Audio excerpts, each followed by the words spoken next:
Ngày Tết nhân duyên thắm lên, miền hoa hương về cánh phương, dặn em thơ nhớ mắt, chạy cùng chặt mưa gió vô tình. Ngày Tết nhân duyên thắm lên, một năm em không thức ăn vui, đường đi xa ai cũng nhớ, để chung vui gia đình.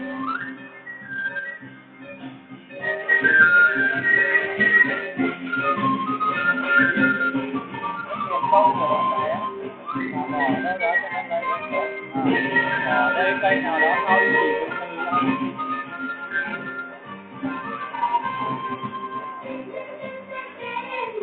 chỉ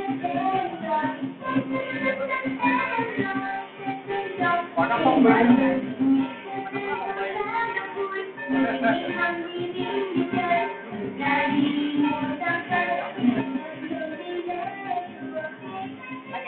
đó.